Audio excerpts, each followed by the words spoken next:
بسم اللہ الرحمن الرحیم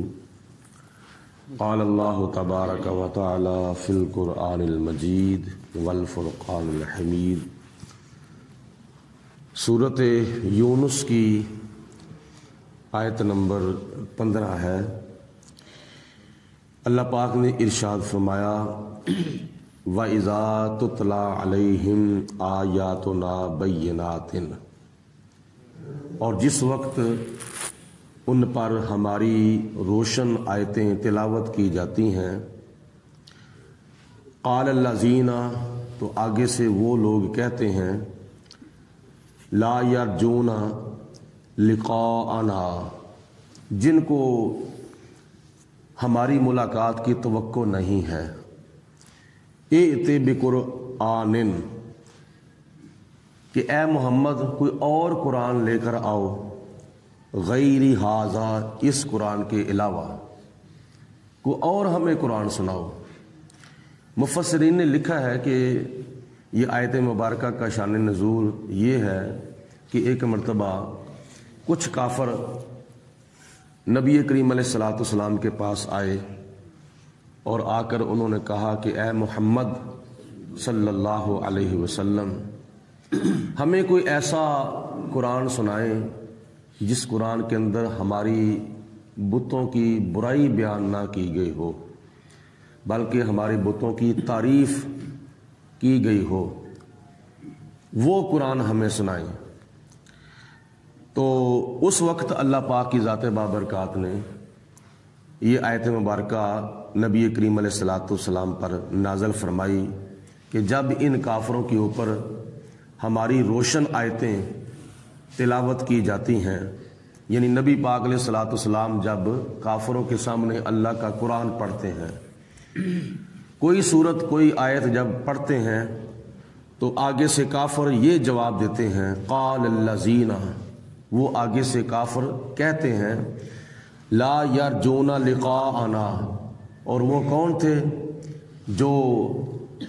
اللہ تعالیٰ کی ذات بابرکات کے سامنے قیامت کے دن جانے سے انکار کرتے تھے، کہتے تھے قیامت کوئی نہیں آنی، نہ کوئی حساب و کتاب ہونا ہے، بس یہ محمد بن عبداللہ اپنے پاس سے ہی ہمیں قیامت کی باتیں بتا کر ڈراتا ہے۔ تو اللہ پاک فرماتا ہے کہ کافروں نے آگے سے یہ کہا، کون سے کافر تھے؟ جو حساب و کتاب کے منکر تھے، انہوں نے آگے سے میرے پیارے رسول علیہ السلام کو یہ جواب دیا، ائت بقرآن غیر ھذا، کوئی اور قرآن لے کر آؤ، اس قرآن کو چھوڑو، کوئی اور قرآن ہمارے سامنے پڑھو، او بدلہ، یا اسی کو تبدیل کر دو، اپنے پاس سے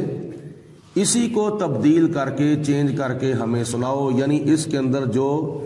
بتوں کی مذمت میں آیتیں نازل ہوئی ہیں ان کو نکال دو، اور ان کی جگہ پر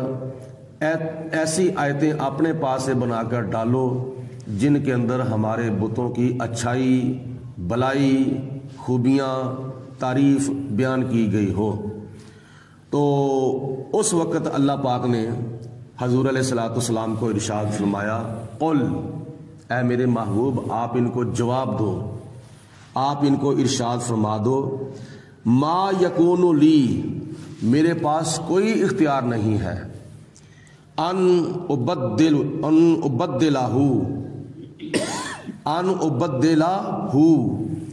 اس قرآن کو تبدیل کرنے کا میرے پاس کوئی اختیار نہیں ہے، یعنی میں اپنی مرضی سے قرآن پاک نہیں تبدیل کر سکتا، من تلقائی نفسی، اپنی مرضی سے، یعنی میں اللہ پاک کا کلام تبدیل نہیں کر سکتا۔ ہاں یہ ہو سکتا ہے، ان اتبع، میں کسی کی بھی اتباع نہیں کرتا، کسی اور کلام کی اتباع میں نہیں کرتا، اگر کرتا ہوں الا ما یوحى الی، اس کلام کی میں اتباع کرتا ہوں جو کلام اللہ تعالیٰ نے مجھ پر نازل کیا ہے، وہ ہے اللہ کا قرآن، وہ ہے 30 پارے، وہ ہیں 114 صورتیں، وہ ہیں 7 منزلیں، وہ ہیں 540 رکوع، وہ ہیں 6666 آیتیں۔ تو میں اپنی مرضی سے قرآن تبدیل نہیں کر سکتا اور نہ ہی میرے پاس اختیار ہے۔ میں تو اس کی اتباع کروں گا اور اس کے مطابق میں عمل کروں گا۔ اگر میں تبدیل کروں، تمہاری ڈیمانڈ پوری کروں اور تمہاری باتوں کو پورا کروں، تمہاری خواہشوں کو پورا کروں، تو پھر انی اخاف، میں ڈرتا ہوں، مجھے خوف ہے، ان عصیت ربی، اگر میں اپنے رب کی نافرمانی کروں، کیونکہ جب میں تمہاری باتوں کو پورا کرتے ہوئے، تمہاری خواہشوں کو پورا کرتے ہوئے قرآن کو تبدیل کر دوں گا تو پھر اللہ کی نافرمانی ہو جائے گی۔ جب اللہ کی نافرمانی ہوگی تو پھر نتیجہ کیا نکلے گا کہ عذاب یوم عظیم، میں تو اس دن کے عذاب سے ڈرتا ہوں جس دن عذاب آنے والا ہے۔ انی اخاف ان عصیت ربی، میں اپنے رب کی نافرمانی کرنے سے ڈرتا ہوں، اور وہ اس کا نتیجہ کیا نکلے گا کہ ایک بہت بڑا دن آئے گا جس دن عذاب ہوگا، اور وہ قیامت کا دن ہے، یعنی بڑے عذاب کا دن جو ہے وہ قیامت کا دن ہے۔ آگے اللہ تعالیٰ ارشاد فرماتا ہے، قل، اے میرے حبیب علیہ الصلوۃ والسلام ان کو یہ بھی ارشاد فرما دیں، لو شاء اللہ، اگر اللہ تعالیٰ چاہتا، ما تلوتہ علیکم، میں تمہارے اوپر اللہ کے قرآن کی تلاوت نہ کرتا، اگر کر رہا ہوں تو یہ اللہ چاہ رہا ہے، میں اللہ تعالیٰ کی چاہت کے مطابق تمہیں قرآن سنا رہا ہوں، تمہارے تک قرآن پہنچا رہا ہوں۔ اگر اللہ چاہتا تو میں نہ قرآن پاک تمہیں سناتا، اور ولا ادراکم بہی، اور نہ ہی تمہیں اس سے خبردار کیا جاتا۔ یہ جو کچھ بھی ہو رہا ہے یہ اللہ تعالیٰ کی چاہت کے مطابق ہو رہا ہے۔ تمہیں قرآن پاک سنایا جا رہا ہے تو اللہ تعالیٰ کی چاہت کے مطابق، تمہیں قرآن پاک کی باتوں سے خبردار کیا جا رہا ہے تو اللہ تعالیٰ کی چاہت کے مطابق۔ فقد لبثت فیکم عمرا، اور بے شک میں تمہارے اندر اپنی عمر کا بہت بڑا حصہ گزار چکا ہوں۔ وہ کون سا حصہ ہے؟ وہ بچپن سے لے کر جوانی تک اور جوانی سے لے کر 40 سال کی عمر تک میں تمہارے اندر گزارا ہے۔ اس عمر کے حصے کے اندر نہ کسی کے ساتھ میں نے جھوٹ بولا ہے، نہ کسی کے ساتھ میں نے فراڈ کیا ہے، نہ کسی کے ساتھ میں نے دھوکہ کیا ہے، نہ کسی کے ساتھ میں نے وعدہ خلافی کی ہے، نہ کسی کی امانت کے اندر میں نے خیانت کی ہے۔ میرے پاس جتنی بھی امانتیں آئیں میں نے ان امانتوں کی حفاظت کی، اور جس نے جو مجھ سے پوچھا میں نے اس کو سچ بتایا، کسی کے ساتھ وعدہ کیا تو وعدہ پورا کیا ہے۔ تو یہ بہت بڑے حصے کے اندر میں نے اچھا کردار ادا کیا ہے، جس کی وجہ سے مکے کے لوگوں نے مجھے صادق بھی کہا ہے، مجھے امین بھی کہا ہے۔ میرے نام سے مجھے کم لوگ پکارتے تھے، اور میری خوبیوں اور میری خصوصیات کے ساتھ مجھے زیادہ لوگ پکارتے تھے۔ صادق اور امین مجھے کہہ کے لوگ پکارتے تھے۔ تو اس وجہ سے میں نے تمہارے اندر ایک بہت بڑا زندگی کا حصہ گزارا ہے۔ کیا تمہیں وہ میری زندگی کا حصہ یاد نہیں ہے؟ آج تم یہ کہتے ہو کہ تم بھی جھوٹے ہو، تمہارا یہ پڑھا ہوا کلام بھی جھوٹا ہے، تو تمہیں کم از کم یہ تو خیال کرو کہ میرا ماضی دیکھو، میرا گزرا ہوا وقت دیکھو وہ کیسا ہے۔ تو اللہ پاک کی ذات بابرکات نے فرمایا کہ اے میرے حبیب علیہ الصلوۃ والسلام، آپ ان کو ارشاد فرما دو کہ اگر خدا تعالیٰ چاہتا تو میں تمہیں اللہ کا قرآن نہ سناتا اور نہ تمہیں اس کے علم سے، اس کے احکامات سے خبردار کیا جاتا، اور میں تمہارے اندر زندگی کا ایک حصہ گزارا ہے 40 سال کی عمر میں، اور من قبل ہی، اس سے پہلے یعنی اعلان نبوت سے پہلے 40 سال کی عمر میں نبی پاک علیہ السلام نے اعلان نبوت فرمایا تھا، اور اس کا یہ مطلب بھی نہیں ہے کہ 40 سال کی عمر میں نبی پاک علیہ السلام کو نبوت ملی ہے، بلکہ اللہ کا نبی جب پیدا ہوتا ہے تو اس وقت وہ اللہ کا نبی ہوتا ہے، بلکہ